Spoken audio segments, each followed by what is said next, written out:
Parents decided to miss my wedding because Golden Child's sister hosted a huge lunch. Growing up as the younger sister, I've always felt like I was in the shadow of my older sister, who's 29 now. From the start, it seemed like she got the lion's share of attention and praise from everyone in our family. She was the firstborn, the older daughter, and in many ways, it felt like she got the better end of the stick in pretty much everything. For the longest time, I tried to convince myself that maybe I was just imagining things. Maybe I was just being too sensitive or seeing conflicts where there weren't any. But as the years rolled by, all these little moments of disparity between how we were treated started to add up. It became increasingly clear that my feelings weren't just figments of my imagination. I wasn't making it up. My sister really was the favored child. It didn't matter what the situation was. She always seemed to get the benefit of the doubt. Even if she did something totally out there, something you'd think would definitely not fly with our parents, somehow, she'd still come out smelling like roses. On the other hand, I felt like I was constantly under scrutiny, and no matter what I did, it just wasn't good enough. Living in that kind of environment, where you feel constantly undervalued, really started to wear on me. I knew I had to do something drastic if I was ever going to find my own peace of mind. So, as soon as I could, at 18, I moved out. That distance, that physical space away from the constant comparisons and judgments, it did wonders for my mental health. For the first time, I could breathe, think, and just be myself without feeling like I was being pitted against my sister. But just moving out didn't magically fix everything. Despite the distance, my sister seemed to carry on this campaign to tarnish my image with our parents. She went as far as to tell them I was involved with drugs and heavy drinking, none of which was true. The worst part? My parents believed her. They didn't even pause to consider my side of the story. They didn't ask if I wanted to defend myself, and when I suggested taking a drug test to prove my innocence, they didn't care. They had already made up their minds. That was a huge blow. It's tough when your own parents take someone else's word over yours without even a second thought. That whole ordeal just cemented my decision to keep my distance. So I went no contact with my parents for about 2 years. Cutting them out was not an easy decision, but it was necessary for my well-being. During that time, I really started to put my life together without the cloud of family drama hanging over me.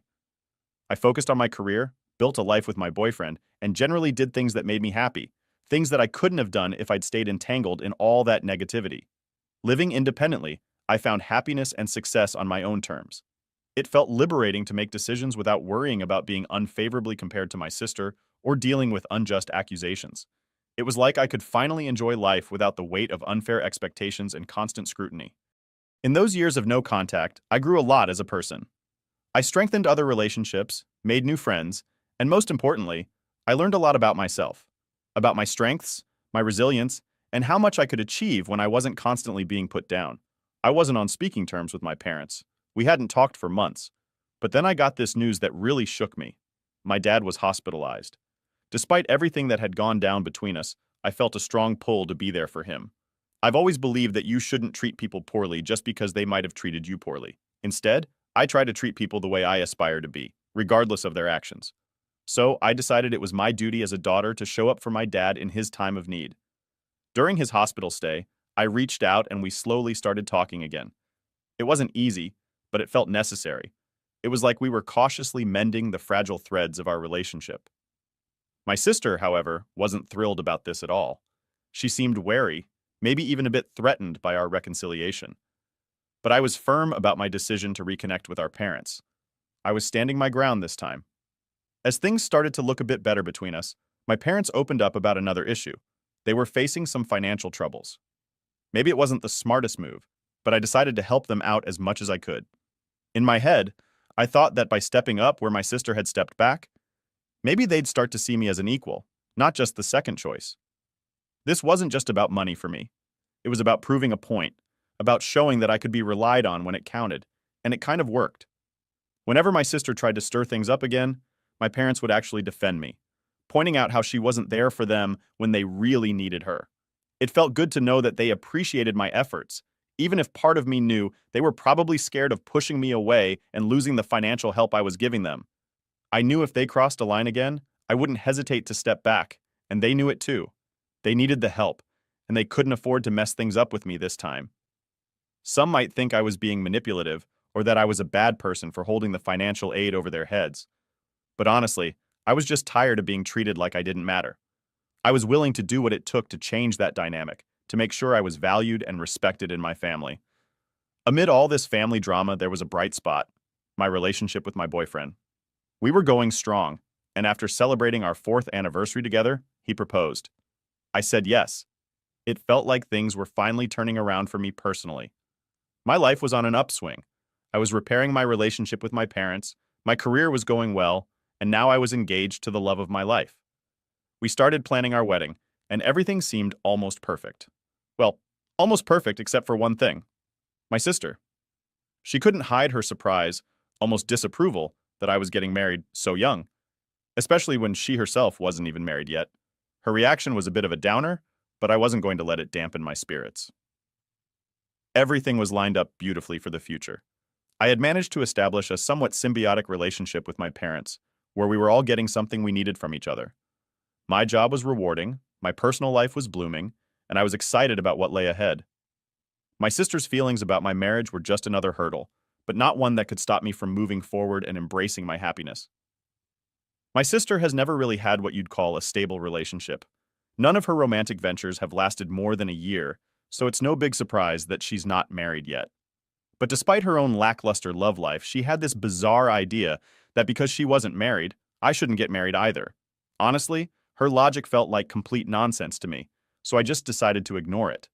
I had my own life to live, and I was excited about my upcoming wedding. The wedding date was set for a weekend, to make sure everyone we cared about could attend without too much hassle. I even sent out invitations to my sister and my parents because, despite all the ups and downs, I really wanted my family to be there. It meant a lot to me to have them share in one of the biggest days of my life.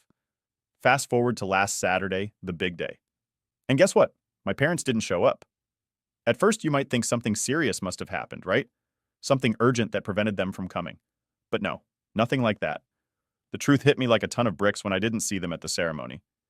They didn't show up because my sister decided to throw a lunch at her place on the same day as my wedding, and my parents thought it was more important to support her than to attend their youngest daughter's wedding. I can't even begin to describe how that felt, waiting there, at my own wedding, hoping they'd walk through the door any minute. I held off the ceremony start for 30 minutes, clinging to some hope. Then my mom finally showed me a social media post from my sister. That's how I found out where my parents really were. The post showed them all smiling and having a great time, as if they didn't have a care in the world, as if they didn't just skip their daughter's wedding. It was like a punch to the gut seeing them so happy next to her, treating her like she was their only daughter. Right then and there, I made a decision. I was done. Done helping them, done hoping things would change. I decided I was 7 years too late in cutting them off completely, but better late than never. After the wedding, once the guests had left and I had some time to reflect and gather my thoughts, I sent my parents a message. I told them in no uncertain terms that I no longer considered them my parents. They had made their choice, clearly favoring my sister time and again, even though I had always been there when my sister wasn't. They had refused to show me the basic respect of attending my wedding, and in doing so, they lost my respect in return. Since that message, they've tried to reach out, sending excuses, trying to justify their actions. But I'm standing firm. I don't plan on softening my stance or pretending everything is okay. They made their choice, and now they have to live with it. However, part of me can't help but wonder if I'm being too harsh. It's a strange feeling, knowing I'm finally standing up for myself, but also questioning if I'm the one being unreasonable here. Am I the a-hole for cutting them off after they repeatedly showed they didn't value me? Or am I just overthinking this whole situation? That's what I'm trying to figure out. Now, fought the top comments before the update. Opie and not the a-hole. Honestly, you are my hero because I'm in a situation similar to yours, with a family that is blatant about their favoritism. And honestly, if I could leave, I would do the same thing that you're doing. Not the a-hole they do not deserve to be called mom and dad if they're not willing to be a mom and dad to you. Anyone who thinks otherwise can take a long walk off a short pier. Update 1. Hey everyone. First off, I just want to say a huge thanks for all the support. It's been a whirlwind, and having you all by my side has meant the world to me. Sorry for the delay in updating you. I was off on my honeymoon, soaking up some much-needed joy after all the drama. I just got back yesterday, and I felt it was time to fill you in on everything and sort through my thoughts. Coming back to everything, I still strongly feel that I'm not in the wrong here, but hearing you all confirm that really helps. It's one thing to believe in your own actions, but having that external validation, it's comforting, really reassuring. Since the wedding, and after making the tough decision to cut ties, I've been pretty much ghosting my entire family. They haven't stopped trying to reach out, though. My inbox is full of messages from them: texts, emails, social media, you name it. My sister and my parents keep insisting they did nothing wrong and that I'm just overreacting to the whole situation. Honestly, it's exhausting just to see their names pop up on my phone. The financial aspect is another sore point. My parents are especially upset that I've stopped helping them out with money. They're well aware that my sister isn't going to step in and cover for them. She's never had the means or perhaps the inclination to help financially. They took it for granted that I would always be there, wallet open, regardless of how they treated me. But that's not the case anymore. I've shut that door, and I plan to keep it closed. The reality is, I hate that I've been put in this position. I hate that they've made me feel like I need to choose between my own peace and their happiness. For years, it felt like I was just a resource to them, not a daughter or a sister who deserved respect and love. That kind of realization stings. It cuts deep. Moving forward, I'm not planning on being friendly or reconciling. Some might say that's harsh, but sometimes you have to be firm to protect your own well-being. You have to draw the line somewhere, and for me, that line was watching them choose a casual lunch over my once-in-a-lifetime wedding day. It's a strange mix of emotions to handle, especially as a newlywed. This should be one of the happiest times of my life. And while it is in many ways thanks to my incredible partner, it's also shadowed by this family drama. Yet despite the bittersweet feelings, I'm learning a lot about myself, my boundaries, and what I need to do to maintain my mental health. I really appreciate you guys for sticking with me through this mess. Knowing I have a community that supports me and sees my side of things is invaluable. It makes the tough decisions a little easier to stand by. So thank you truly. You've helped more than you know. Update 2. So it's been about 3 days since my last update. Things have been pretty hectic. Yesterday, something unexpected happened. My mother showed up at my apartment. I really wasn't in the mood to deal with any family drama, especially not hers. But according to my neighbors, she had been waiting outside for hours by the time I got home. They mentioned seeing her pacing back and forth, looking pretty anxious. Given that she'd been out there for so long, I figured maybe she had something important to say, or maybe she was ready to make some amends. So with a heavy sigh, I decided to let her in. In hindsight, that probably wasn't the best decision. No sooner had the door closed behind her than she launched into a tirade. She started by accusing me of being a massive jerk for painting them as the villains. Her words stung, especially because they twisted the truth so much. She continued, saying that just because I'm married now doesn't mean I should forget about my real family. According to her, I should still prioritize my parents and sister, treat them like my family. I couldn't hold back. I told her that her idea of family would hold some weight if they had ever treated me like I was actually part of the family. But that wasn't my reality. Every time I needed them, I was treated like an afterthought, like I was useless. Her showing up now, pretending to care, it felt so fake, so forced. Why now? Why pretend to care when every action they'd taken showed the opposite? I also brought up the wedding day, the day she and my dad chose my sister over me. I tried to make her see how much that hurt me, how their actions spoke louder than any words could. But it was like talking to a brick wall. My mom was so entrenched in her own perspective that she couldn't see how her actions could be seen as hurtful or wrong. It was frustrating and sad to witness. She genuinely didn't believe she had done anything wrong. Instead, she insisted I was the one overreacting. The conversation was going nowhere. I was getting nowhere with her, and her refusal to acknowledge any fault was just making things worse. Finally, I'd had enough. I told her that if she couldn't come to terms with the fact that she had consistently chosen my sister over me, and if she wasn't ready to make some real changes in how she treated me, then she shouldn't bother contacting me again. Her response? She called me crazy. That hurt, but I was so done. I stood my ground and told her that if that's truly what she believed, she should leave and not come back. The door closed behind her with a finality that felt like it could be the end of our relationship for good. It was a tough, emotionally charged confrontation, and after she left, I felt a mix of relief and sadness. It's hard cutting ties like that, feeling like your own mother doesn't get you or even wants to understand you. But at the same time, there's relief in standing up for yourself, in setting boundaries that protect your peace. Now, I'm just trying to process everything, figure out where I stand and how to move forward from here. It's not easy, but I believe it's necessary. So, am I the a-hole for handling it this way? Or am I just finally taking the necessary steps to protect my own well-being? That's what I'm trying to figure out. Update 3. Hey everyone, thanks so much for hanging in there with me. It's been a minute since I last updated y'all. I really appreciate all the support you've given me, especially after I decided to cut off my parents. Your encouragement means a ton during this tough time. So, here's what's been going down since we last chatted. I haven't spoken to my mom since our big blow-up. Things ended pretty badly, and we haven't patched things up. My dad has been trying to get in touch with me too, but I've been ignoring his calls and messages, just not ready to dive back into that mess yet. And then there's my sister. She actually hit me up on social media telling me to grow up and stop overreacting. According to her, the lunch she hosted on my wedding day was super important, and she feels that family members sometimes need to make sacrifices for each other. I mean, really? On my wedding day? I shot back the same thing I told my mom. I've been super clear and consistent with all of them. I'm all for having a healthy relationship with my parents, but it's gotta be a two-way street. They need to show they're willing to make an effort too. I can't be the only one trying to make things work. It's just too exhausting.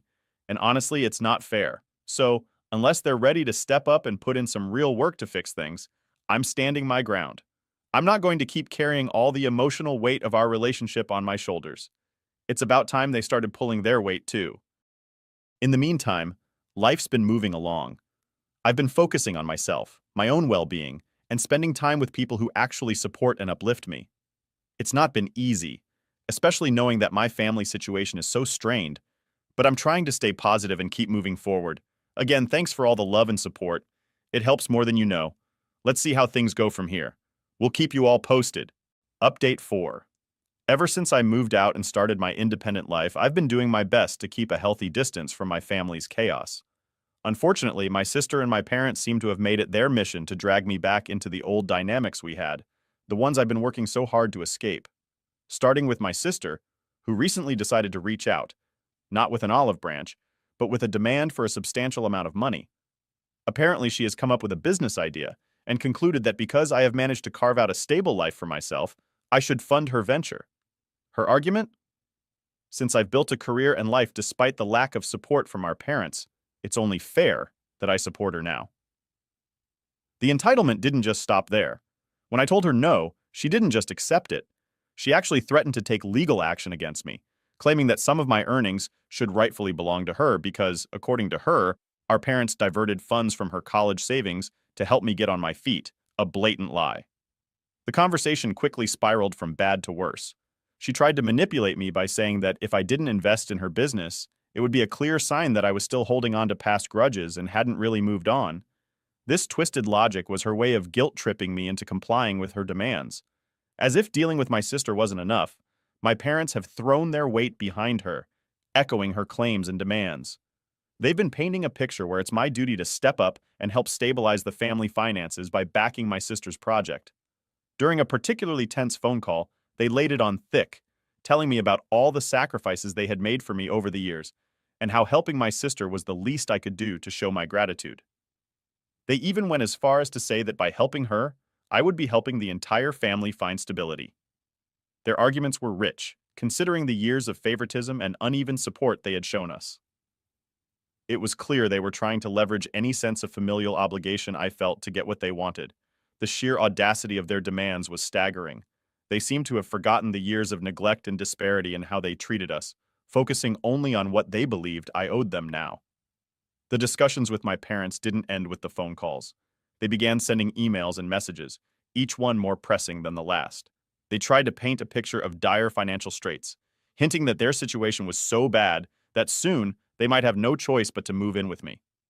Yes, they suggested that moving in together would be good for us, a chance to mend our strained relationship and live as one happy family under the same roof. This suggestion was almost laughable if it weren't so tragically manipulative.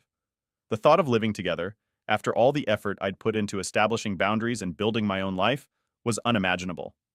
It felt as though they were trying to encroach on the peace and stability I had fought so hard to create. They described this move as a mutual benefit, a way for us to reconnect and heal old wounds. But I knew better. It was a last-ditch effort to maintain control and insert themselves back into my life on a daily basis. I found myself grappling with feelings of guilt and frustration. The part of me that still felt connected to them, the daughter in me, felt a pull to help, to make things better. But the rational part of me knew that this was a dangerous path. Every time I had given in to their demands in the past, it had only led to more heartache and manipulation. It was a pattern that I could not allow to repeat. During all this, I've been leaning heavily on my friends and my partner, who have been incredibly supportive. They remind me that I'm not obligated to fix my family's financial problems or succumb to their emotional manipulations. They've helped me see that standing my ground is not only necessary but healthy. So here I am, once again affirming my boundaries, trying to navigate the turbulent waters of familial obligations while maintaining my sanity. It's been a draining experience, and each interaction leaves me a little more weary than the last. But I am resolute in my decision to not give in to their demands. To anyone reading this who finds themselves in a similar situation, know that it's okay to choose your well-being over familial pressure. It's okay to say no, and it's okay to protect your peace, even if it means making tough decisions that others might not understand. Thanks for letting me vent and for all your support. It's been invaluable in helping me stay strong. What do you think about this situation? Am I handling this the right way, or is there a different approach I should consider? Your feedback and shared experiences are always appreciated. Update 5? Hello again, everyone. As always, your support has been a lifeline during these turbulent times with my family. It seems each time I write, the situation has grown increasingly complex, and this update is no exception. Since we last talked, the dynamics have intensified with my family, particularly with my sister and parents. I had hoped that establishing clear boundaries would help them understand where I stood, but it appears to have had the opposite effect, emboldening them to push even harder against those boundaries. The latest development came in the form of an email from my parents that was more forceful and demanding than anything I've previously encountered. They've concocted a detailed claim that they are entitled to a portion of my earnings, stating that their investment in my upbringing and education entitles them to share in my success. The email included an itemized list of all the expenses they've incurred over my lifetime, including some particularly petty items like holiday gifts and birthday parties, calculated down to the last penny. This move was shocking and disheartening. It's difficult to see the people who raised you reduce your relationship to a series of transactions. Their message didn't just stop at financial demands, it was also filled with emotional manipulations, implying that if I didn't comply, I would be responsible for their impending financial ruin, including the potential loss of the family home. They suggested that by not helping financially, I would essentially be turning my back on the family and everything they stand for. Meanwhile, my sister has taken a different approach to apply pressure. She has started a campaign on social media, posting vague but pointed messages about the importance of family support and unity during tough times. These posts are clearly directed at me, painting her as the struggling sibling who is being unjustly neglected by her more successful sister. This public display of our private issues has not only strained our relationship further, but has also involved the wider circle of our extended family and mutual friends, some of whom have begun to message me privately, urging me to mend fences and help out. The combined pressure from both fronts is immense. My parents' attempts to guilt-trip me about the family home and my sister's public appeal to familial duty have made it incredibly difficult to maintain the distance I need for my mental health. However, these tactics have also reinforced my belief that the boundaries I set were not only necessary, but essential for preserving my autonomy and well-being. In response to their latest maneuvers, I took several days to gather my thoughts and consult with a few trusted individuals, including my partner and a close friend who has some legal expertise. Their insights were invaluable in helping me craft a response that was firm, yet respectful. I replied to my parents' email with a detailed message of my own. I acknowledged their feelings, but reiterated that my financial independence is just that, independent. I explained that while I am grateful for their role in my life, I am not an investment, and it is unreasonable and unfair to treat me as such. I also addressed the issue of the family home, expressing sympathy for their situation, but clarifying that I am not responsible for their financial decisions or the outcomes of those decisions. Regarding my sister's social media campaign, I decided to reach out to her directly through a private message. I asked her to respect our privacy and keep our financial disagreements off public platforms. I expressed my willingness to discuss our issues privately, but made it clear that I would not engage in a public debate over personal matters. To safeguard myself against potential legal threats hinted at by my sister in her messages, I consulted with a lawyer. The lawyer confirmed that there is no legal basis for my family's claims to my earnings and advised me to keep thorough records of all communications with them. This step, while precautionary, provided some peace of mind that I was on solid ground. The emotional toll of these developments cannot be understated. Each email, message, and post chips away at the resolve I've built to protect myself from their manipulative tactics. It's a constant battle to remind myself that I am not responsible for their happiness or financial stability. Through all of this, the community here has been a source of strength. Reading your messages and comments helps reinforce that I am not alone in this struggle and that others have faced similar challenges and come out stronger on the other side. As I move forward, I am focusing on maintaining the boundaries I've set and continuing to build a life with people who respect and support those boundaries. It's not easy, and I know there will be more challenges ahead, but I'm committed to standing firm in my decisions. Thank you again for all your support. It truly makes a difference. I welcome any further advice you may have on dealing with family financial entanglements or maintaining emotional health amid familial pressure. Your insights and stories have been a beacon of hope and guidance. Last update. Today I'm writing what I intend to be my last update on here regarding my family situation. After much reflection and enduring increasingly invasive behavior from my family, I've made some definitive decisions about how I want to move forward. Since the last update, things escalated to a level I could no longer tolerate or manage through mere boundaries and firm emails. My family's actions turned from manipulative demands to outright harassment. The constant pressure, the invasive communications, and the emotional blackmail reached a point where my daily life and mental health were severely impacted. I realized that these were not mere oversteps. They were clear violations of my privacy and peace. In response to their unrelenting behavior, I took several decisive steps to protect myself and secure my future away from their influence. After consulting with legal professionals about the ongoing harassment, I made the tough decision to file charges against my family members. This was not a decision I took lightly, but it was necessary to formally address the severity of their actions and to legally prevent further harassment. The legal process was draining and emotionally taxing, but it reaffirmed my belief in protecting my well-being above all. Along with taking legal action, I made some significant personal changes. I've changed all my contact information, phone numbers, email addresses, and moved to a new location. The necessity of erasing my old contact details and physically relocating was a drastic measure, but essential in ensuring that my family could no longer reach me directly and disrupt my life. This entire journey has been one of the hardest periods of my life. Cutting ties completely with my family was a monumental decision filled with mixed emotions.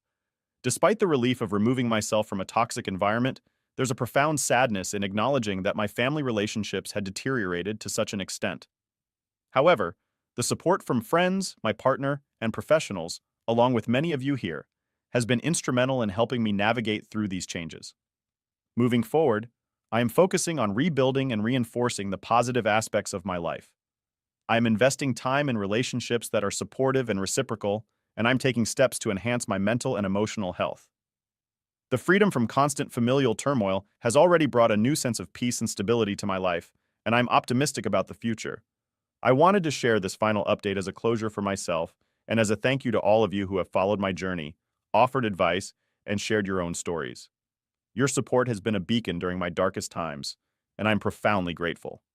As I close this chapter, I encourage anyone facing similar familial challenges to prioritize their well-being and seek out the resources and support systems available. Remember, it's okay to step away from relationships, even familial ones, that cause harm or distress. Taking steps to protect yourself is not an act of selfishness. It's an act of self-respect. Thank you once again for everything. I hope that sharing my story has helped others in some way, as your support has certainly helped me. Wishing everyone strength and peace on your own journeys.